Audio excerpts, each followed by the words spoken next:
Hello दोस्तों, मेरे YouTube channel में एक बार फिर से आपका स्वागत है। आज हम पढ़ेंगे अपवर्त और अपवर्तक क्या होते हैं, इन दोनों में क्या अंतर है। तो आइए शुरुआत करते हैं अपवर्त से। अपवर्त अपवर्त यानी कि उसको गुणज कहते हैं। गुणज मल्टीपल।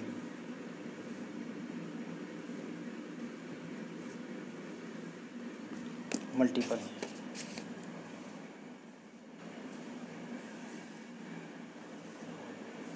किसी संख्या का अपवर्त किसी संख्या का अपवर्त वे सभी संख्याएं होती हैं जिसमें उस संख्या से पूर्णता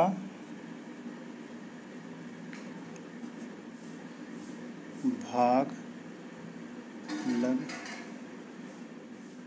जाता है। ठीक है। किसी संख्या का अपवर्त वे सभी संख्याएं होती हैं जिसमें उस संख्या से पूर्णता भाग लग जाता है।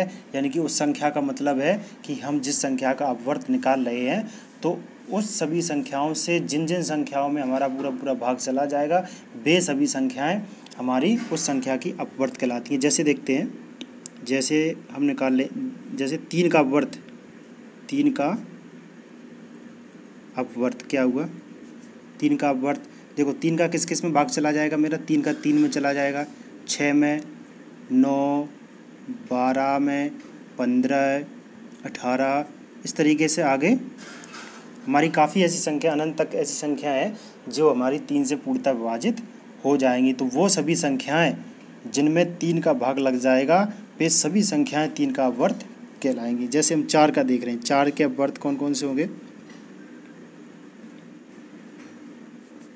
4 का पहला 4 हो गया, 8 हो गया, 12 हो गया, 16 हो गया, 20 हो गया, 24 हो गया, इस तरीके से आगे संख्या हो गई। यानी कि वो हमारे पाढ़े में आने वाली सभी संख्याएं वो हमारी उस संख्या की अपवर्त कहलाती हैं। ठीक है, आगे होगा आपको समझ में। इसी तरीके से हम आगे भी और संख्याओं का निकाल लेंगे अपवर्त। हम देखते हैं कि अपवर्तक क्या होता है। अपवर्तक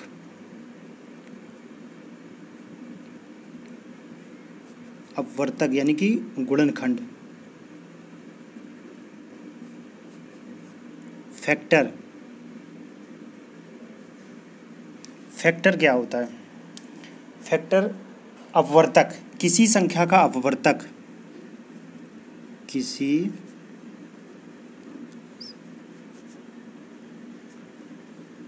अपवर्तक वे सभी संख्याएं हैं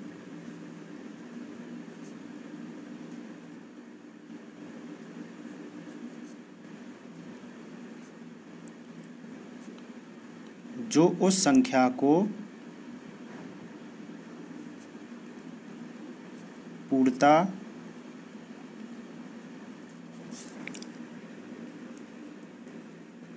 विभाजित कर देती है। यानी कि यहाँ पे जो अपवर्तक होता है वो अपवर्त का बिल्कुल अपोजिट होता है। यानी कि किसी संख्या का अपवर्तक वे सभी संख्याएं हैं जो उस संख्या को पूर्णतः विभाजित कर देती हैं। जैसे देख रहे हैं, जैसे 4 का अपवर्तक क्या हुआ हमारा, 4 के अपवर्तक कौन कौन से। 4 का हमारा भाग किस किस में चला जाएगा, किस किस संख्या से चला जाएगा, वे सभी संख्याएं 4 के अपवर्तक कहलाएंगी। एक से चला जाएगा, 2 से चला जाएगा 4 में भाग, और 4 से चला जाएगा। ठीक है, और कोई ऐसी संख्या नहीं है इसमें हमारा जिससे हमारा 4 में भाग चला जाएगा। तो 4 के अपवर्तक कौन कौन से हुए, 1, 2 और 4। इसी तरीके से हम मान लीजिए 6 का निकालें, 6 का अपवर्तक कौन कौन से हो गए हमारे, 6 के अपवर्तक कौन कौन से हो गए? देखो 1 का चला जाएगा भाग 6 में, इसके बाद 2 का चला जाएगा, उसके बाद 3 का चला जाएगा भाग, और इसके बाद हमारा किसे चला जाएगा? 6 से चला जाएगा। तो ये हमारे हो गए 6 के अपवर्तक। तो समझ में आ गया होगा हमें कि अपवर्तक और अपवर्त क्या होते हैं।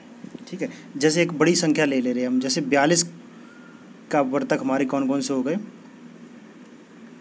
42 के अपवर्तक हमारे हो गए, जैसे 1 हो गया, 2 हो गया, 3 से चला जाएगा भाग, और हमारा किससे चला जाएगा? 6 से चला जाएगा, 7 से चला जाएगा, 14 से चला जाएगा, 21 चला जाएगा और 42 चला जाएगा। तो ये सभी संख्याएं जो हैं वो हमारी 42 की अपवर्तक है।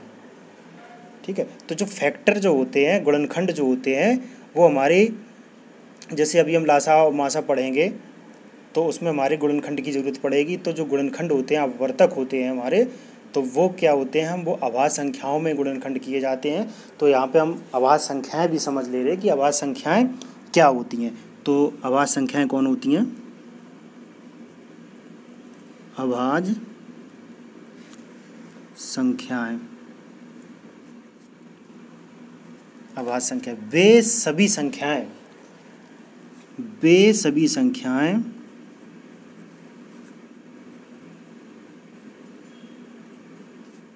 संख्याएं जो केवल एक या स्वयं का मतलब हुआ वो संख्या, वो खुद वो संख्या स्वयं से विभाजित का मतलब भाग चला जाए हमारा, उसमें विभाजित हो। अभाज्य संख्याएं अभाज्य संख्याएं कहलाती हैं। ठीक है, जैसे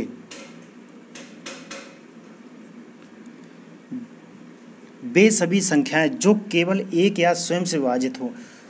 जैसे 1 2 हो गया हमारा, ठीक है, 2 1 से विभाजित होगा और स्वयं 2 से विभाजित होगा और किसी संख्या से विभाजित नहीं होगा, तो 2 हमारी अभाज्य संख्या हो गई। उसके बाद हमारी अगली अभाज्य संख्या हो गई 3 हो गई, क्योंकि 3 1 से और स्वयं से ही विभाजित होगा और किसी से विभाजित नहीं होगा। 4 जैसे है तो 4 हमारा 2 से विभाजित हो जाएगा, तो 4 हमारी अभाज्य संख्या नहीं हुई। जैसे 5 है, 5 1 से विभाजित होगा और स्वयं से विभाजित होगा। 1 से तो सभी संख्याएं विभाजित हो जाती हैं और स्वयं से भी विभाजित हो जाती हैं।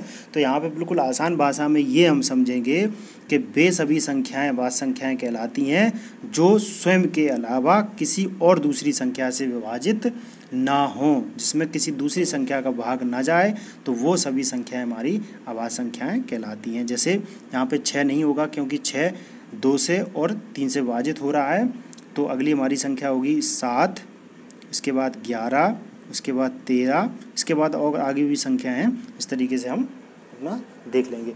एक जो होती है वो एक हमारी अभाज्य संख्या नहीं है। यहाँ पर नोट में हम लिख लेंगे कि जो एक है, एक अभाज्य संख्या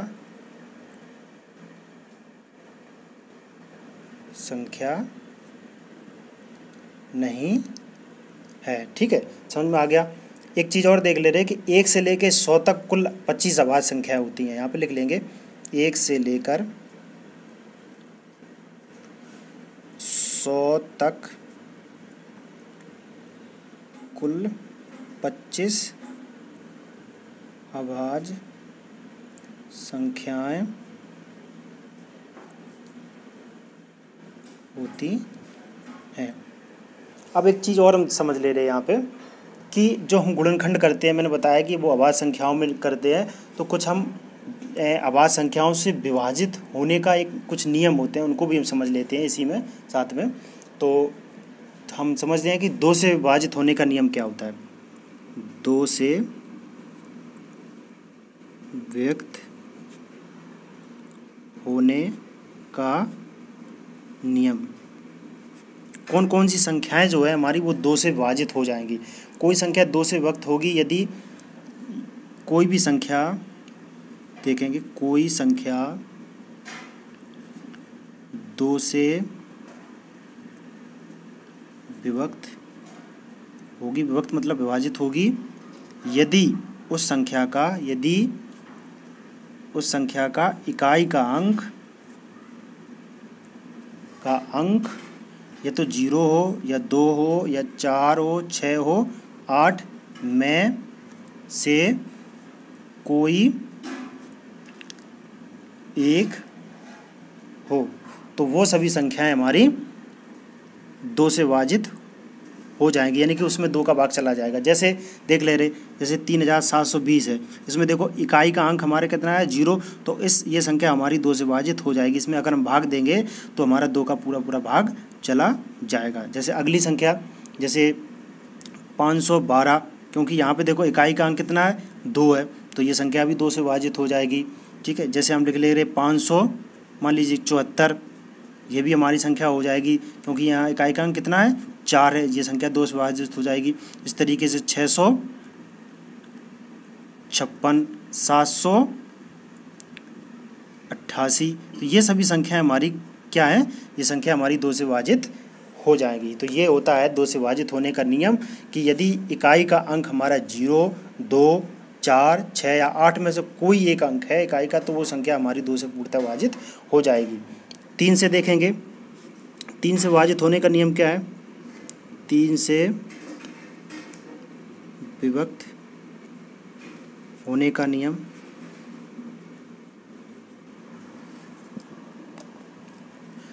तीन से विभक्त होने का नियम यह है कि जब किसी संख्या के अंकों का योग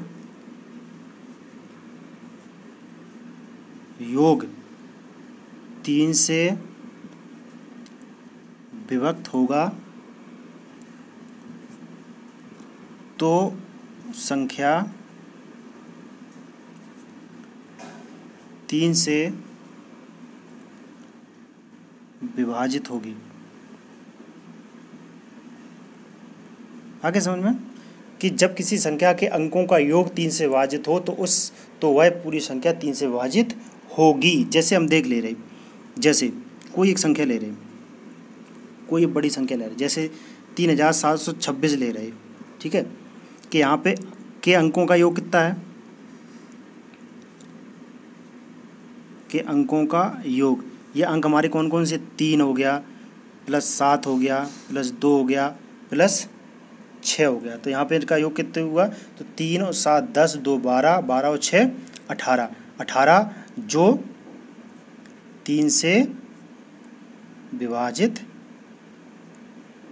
हो जाएगा होगा। ठीक है, तो 3 से विभाजित हमारा योग जो है, इस संख्या के अंकों का योग 18 आया, जिसमें हमारा 3 का पूरा भाग चला जा रहा है, यानी कि 18 जो है वो 3 से विभक्त होगा, इसलिए ये हमारी संख्या 3 से विभाजित हो जाएगी। तो ये होता है हमारे 3 से विभक्त होने का नियम कि कोई भी संख्या के यदि अंकों का योग कर लें, यानी जोड़ लें वहाँ पे, और जोड़ने के बाद यदि उसका योग जो है 18 आ रहा है, सॉरी उनका योग जो है वो ऐसी संख्या आ रही है जिसमें हमारा 3 से पूरा भाग चला जा रहा है, तो वो संख्या भी हमारी 3 से विभाजित हो जाएगी।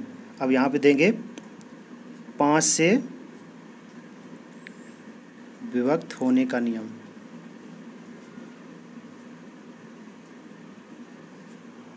5 से विभक्त होने के लिए का नियम क्या है, जिस संख्या में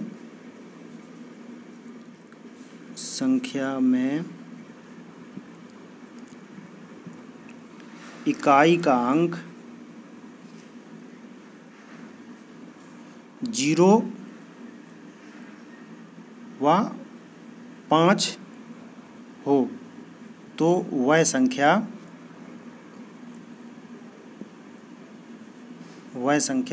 5 से विभक्त मतलब विभाजित होगी। ठीक है, जैसे